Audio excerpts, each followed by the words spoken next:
आता आमच्या आलोकची 3 दिवस खूप मज्जा आहे, ते का मी तुम्हाला पुढे सांगतेच. तर इथे मुलांचं पहा कसं नाश्ता वगैरे चाललेला आहे. तर इथे मी पीठ मळून ठेवलं होतं, पण सगळा प्लॅन माझा फ्लॉप झाला.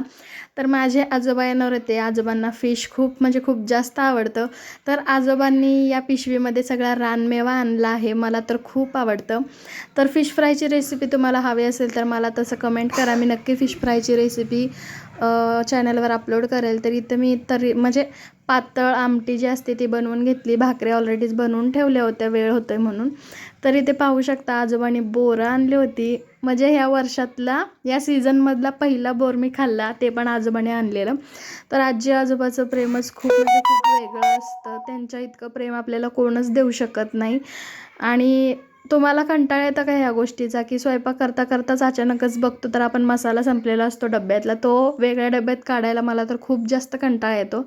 तर तुम्हाला मी दाखवते माझ्या आजीने काय काय पाठवलं आहे. तर इथे चिवडा वगैरे पाठवला आहे, बोरं पाठवली आहेत, मुलांना ऊस आवडतं, मुलांसाठी भरपूर असा ऊस पाठवला आहे आणि हे काहीसे ढाळे आहेत आणि माझ्यासाठी खास करून ही हरभऱ्याची भाजी. तर असं